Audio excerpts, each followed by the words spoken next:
आइएगा दोस्तों, अभी तक आप लोगों ने गीत का प्रोग्राम सुन रहे थे। अब आइएगा तमाशा सुनिएगा। तमाशे का नाम बदला और बलिदान।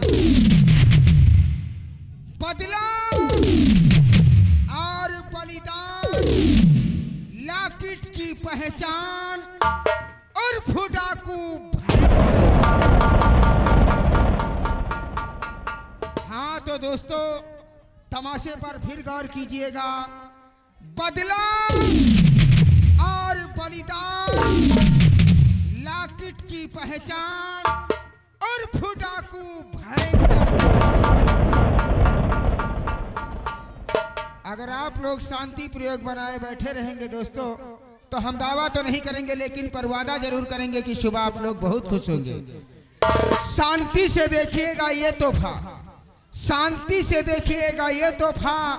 दरिया से हो रवानी में और हजारों दिल यहाँ जलेंगे, आग लग जाएगी पानी में।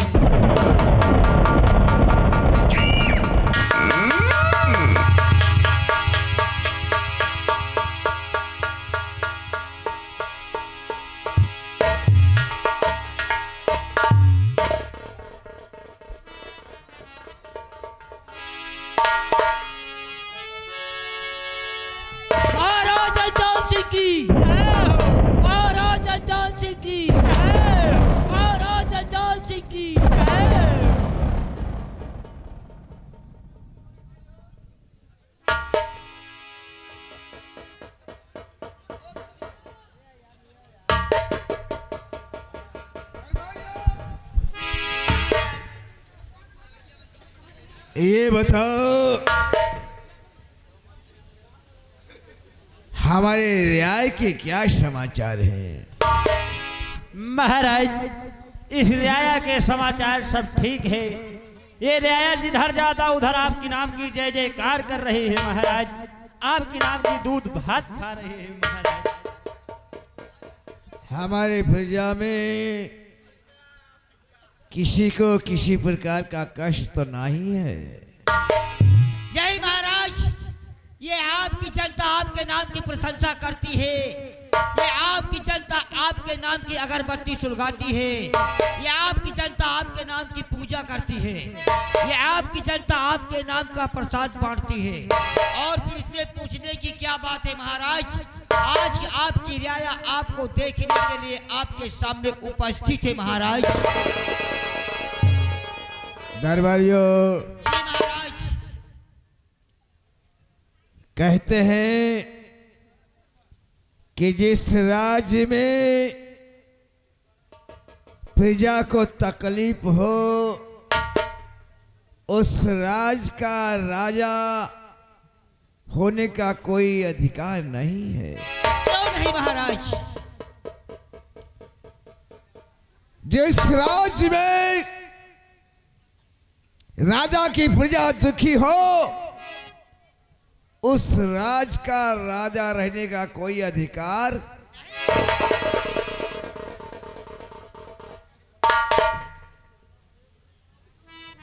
दरबारियों, इसलिए हम चाहते हैं कि प्रजा अपने प्राणों की समान होती है। क्यों नहीं महाराज? प्रजा अपने बाल बच्चों के समान होती है। हाँ महाराज। अगर प्रजा को कष्ट हो गया तो समझो महाराज को कष्ट हो गया। क्यों नहीं महाराज? इसलिए हमारी प्रजा की देख रेख कायदे से करते रहना। कोई भी फरियादी आता है, कोई भी दीन दुखी आता है, उस व्यक्ति को हमारे पास तक अवश्य लाया जाए। जैसी आज्ञा हो महाराज, ये दास बजाने के लिए हर वक्त तैयार रहेंगे। दरबारी जी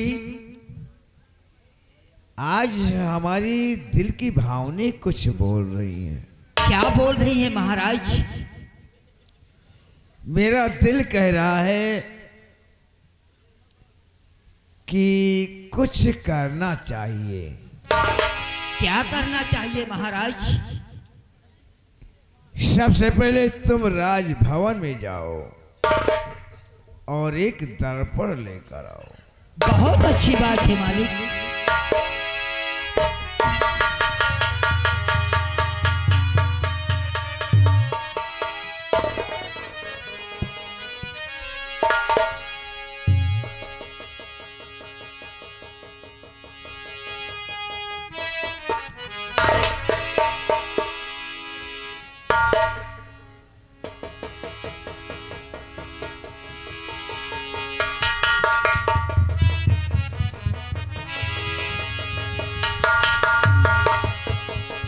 दरबारे, जी महाराज।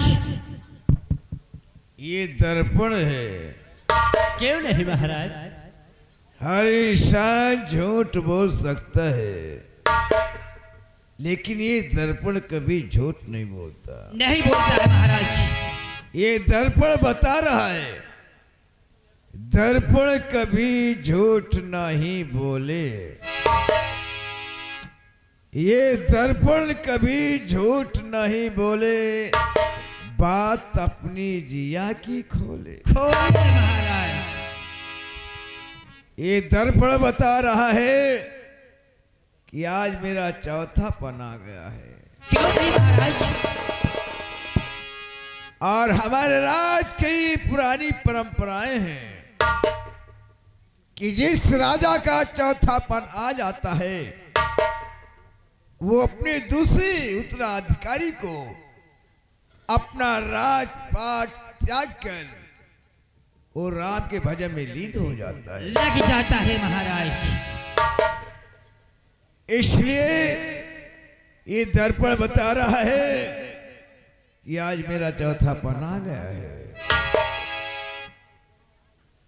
तो इस राजपाट को त्याग कर हम अपने राम के भजन में लीन होना चाहते हैं। हाँ महाराज, अपनी पुरानी परंपराओं को निभाते हुए चौथे पन में आपको हर के भजन में लग जाना चाहिए। हाँ दरबारी, इसके पहले जाओ और मेरे बेटे भारत को बुला कर लाओ। जैसी आज्ञा है महाराज।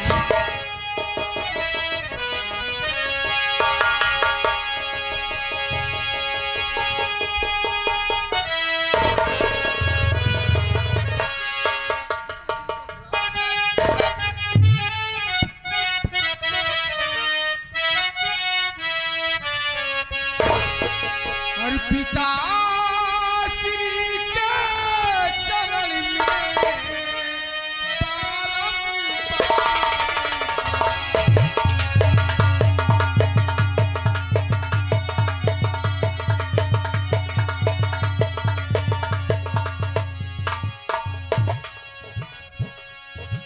पिता श्री के चरण में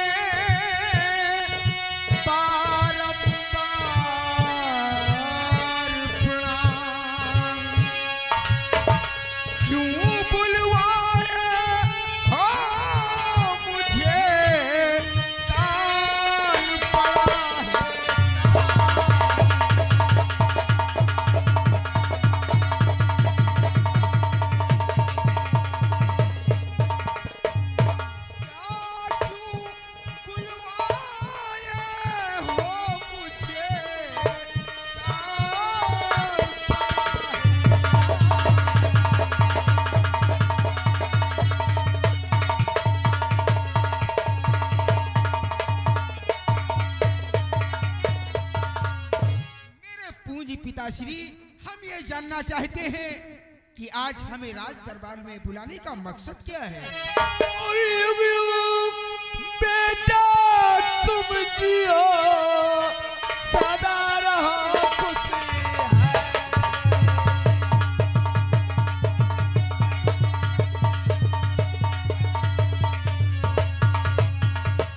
युग युग बेटा तुम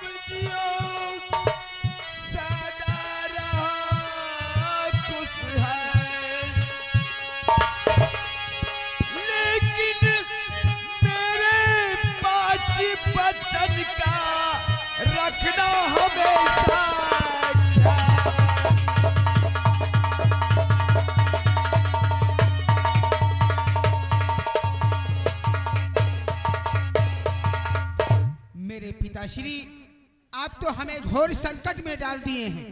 आप कहते हैं कि बेटा भारत, आप मेरे 5 वचन का पालन करना, लेकिन हम पिताश्री जानना चाहते हैं कि वो कौन से 5 वचन हैं जिन्हें हमें 5 वचनों का पालन करना है। बेटी भारत, तुम्हें 5 वचन का पालन करना होगा, लेकिन इसके पहले तुम शपथ लो कि हम 5 वचनों का पालन कर सकते हैं। हम आपको तिरवाचा देते हैं पिताश्री कि हम आपके 5 वचन का अवश्य पालन करेंगे। बेटे, जी पिताश्री। 5 वचनों का पालन तुम्हें करना है, करोगे? जी पिताश्री, लेकिन हम जानना चाहते हैं कि वो कौन से 5 वचन हैं।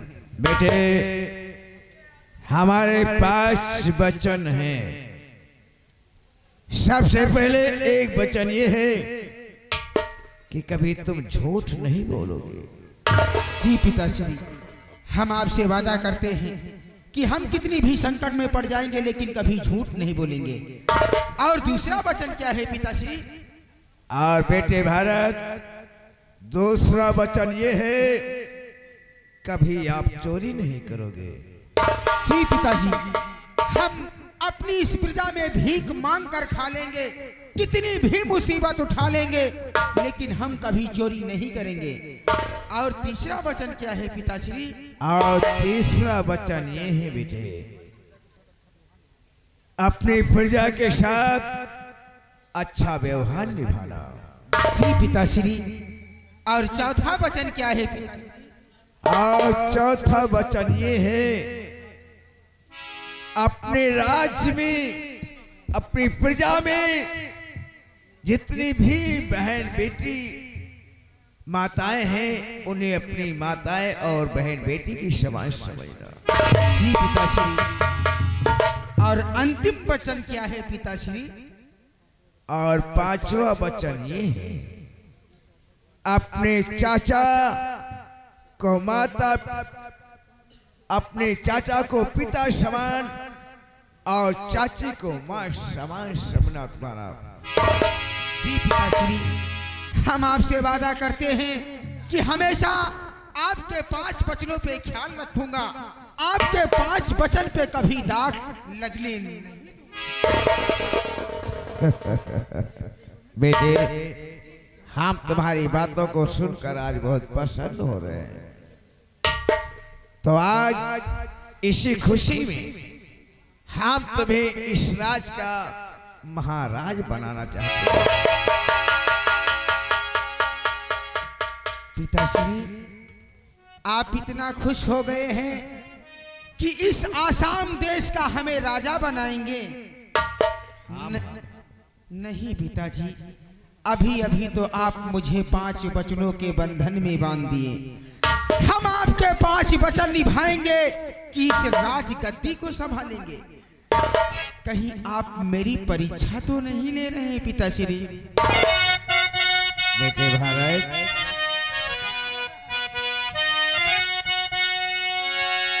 पिताश्री, आए पिताजी परीक्षा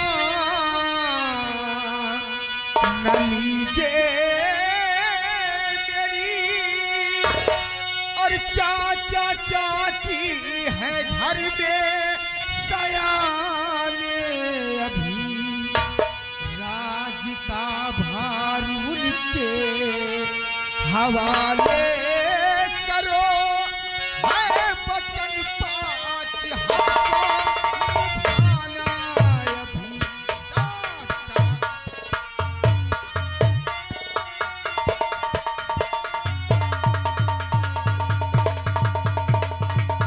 राज का भार उनके हवाले करो, है वचन 5 हमको निभाना।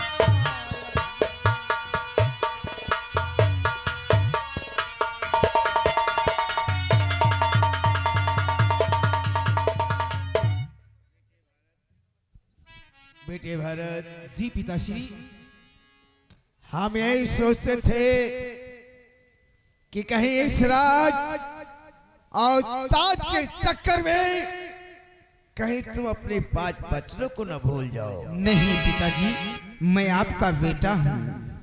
आप तो जानते हैं कि हम हमेशा आपके आज्ञा का पालन करता हूँ।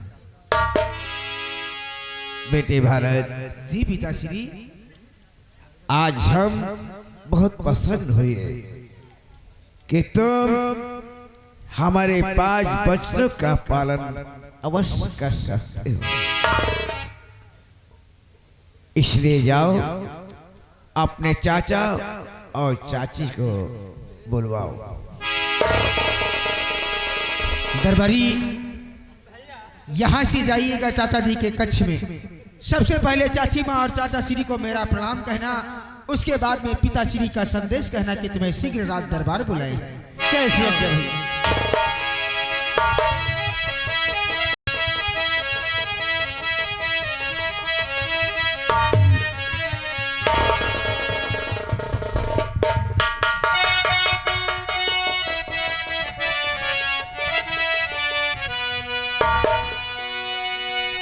बड़े भ्रात को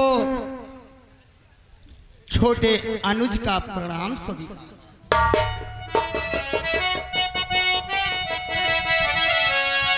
खुश रहा। और आजी बुलाया किस लिए आए भैया।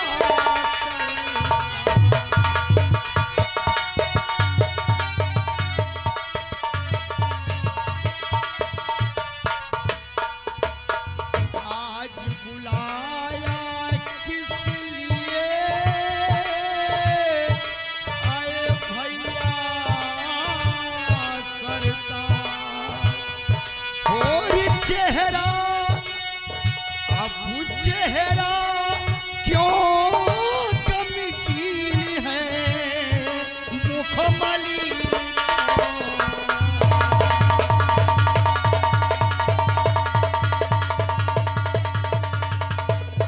और चेहरा क्यों मालिन है।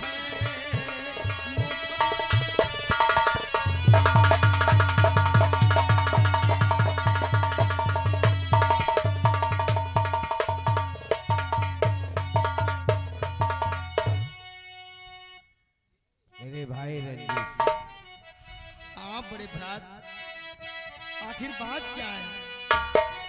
जाना चाहते हो? हाँ बड़े भैया।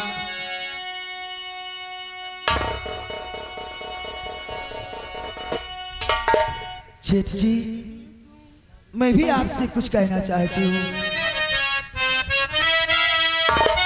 जेठ जी तो बुलाए सारे परिवार को, बात मेरी समझ में है आती है।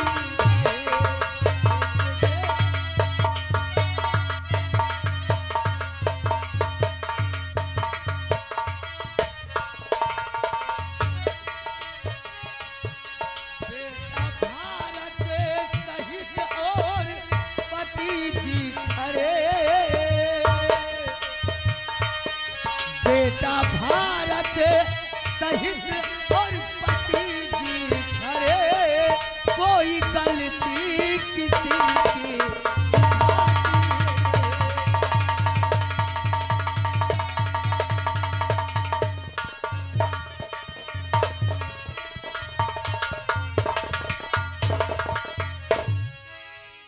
जेठ जी, क्यों बुलाए हो सारे परिवार को? देखो, तुम लोग जानना चाहते हो हम काहे के लिए पूरे परिवार को बुलाए। रंजीत सिंह, तू चौथा मन है आ गया, पाकन लागे के।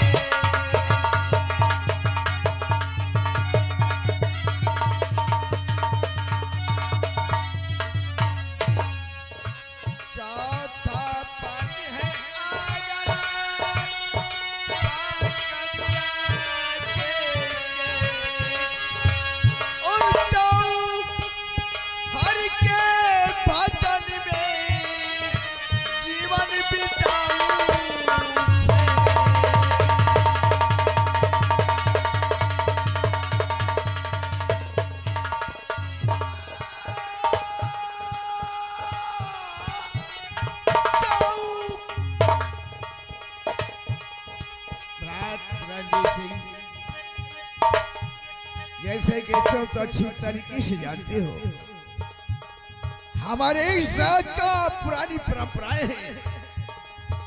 जब किसी राज का चौथा पन आ जाता है तो अपने उत्तराधिकारी को ये राजपाट सौंप कर ओ राम के भजन में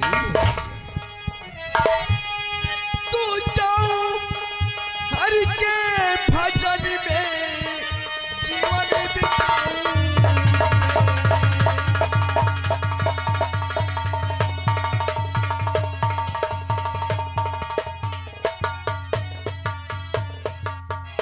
इसलिए रंजीत, मेरा चौथा पन आ गया है।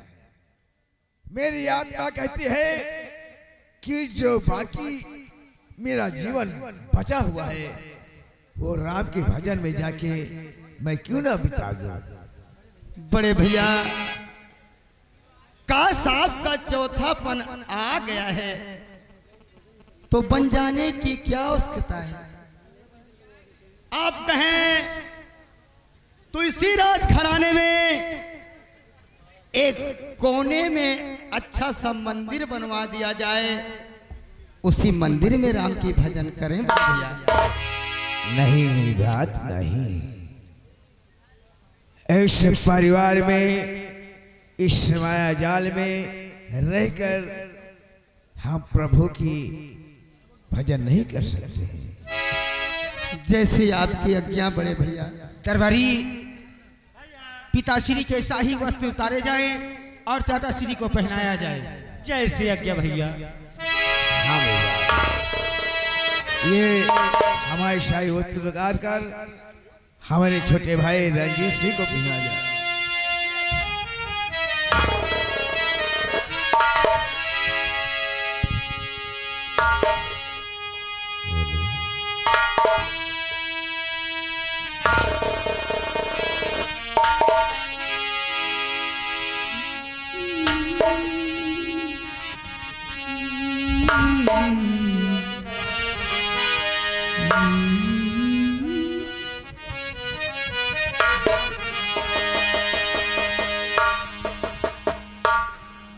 बड़े भैया, आपके आदेशानुसार ये आपका छोटा भाई ये शाही वस्त्र को धारण कर रहा है, लेकिन बड़े भैया हमारी भी एक शर्त है। बड़े भैया, जिस समय श्री रामचंद्र जी का वनवास हुआ था, श्री रामचंद्र के खड़ाओं को भरत पूजे थे, उसी प्रकार यदि आप अपने चरणों की खाऊ दे दो तो भरत के तरीके आपके खड़ाओं को सिंहासन पे रख के मैं भी पूजा करूंगा।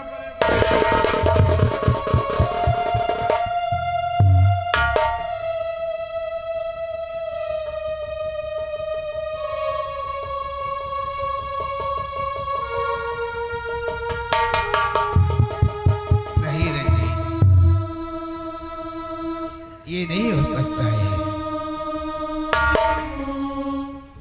श्री रामचंद्र जी को वनवास हुआ था, लेकिन हम वनवास नहीं जा रहे हैं। हम तो उन्हीं राम की भजन में लीन होने के लिए जा रहे हैं। हमें वनवास थोड़ी हो रहा है। हम उन्हीं राम की भजन और उनकी गीता गाने के लिए हम जंगल में अपनी तपस्या करने के लिए जा रहे हैं। ठीक है बड़े भैया।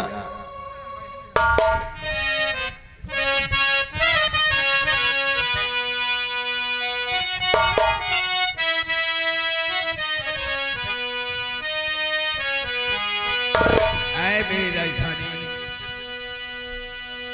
जिसे आज तक हमने आपकी सेवा किया और आपने मेरी कद्र किया,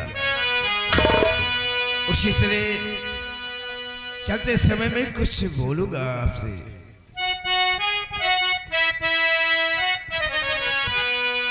अब परिणाम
प्रिय लीलावती, हाँ प्राणनाथ, आज हमारे बड़े भ्रात हम लोगों को छोड़कर वन में भजन करने के लिए चले गए।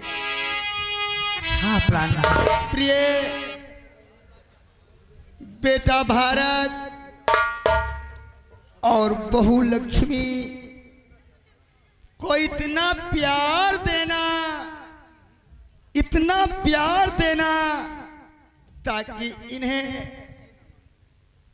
पिता और माँ की कमी महसूस ना हो। प्राणनाथ, मैं आपसे वादा करती हूँ कि बेटा भारत और बहू लक्ष्मी को मैं इतना प्यार दूंगी कि ये दुनिया वाले याद करेंगे। वाह वाह प्रिय वाह, यही हमें तुमसे उम्मीद है। प्राणनाथ, हाँ प्रिय, आज इस खुशी के अवसर पर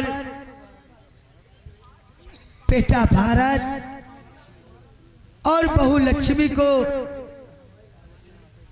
मैं अपने हाथों से खाना खिलाऊंगी। ये तो बहुत अच्छी बात है प्रिय, ये तो तुम्हारी महानता है। बेटा भारत और बहू लक्ष्मी, चलो मैं आज अपने हाथों से तुम दोनों को भोजन कराऊंगी। आओ बेटा।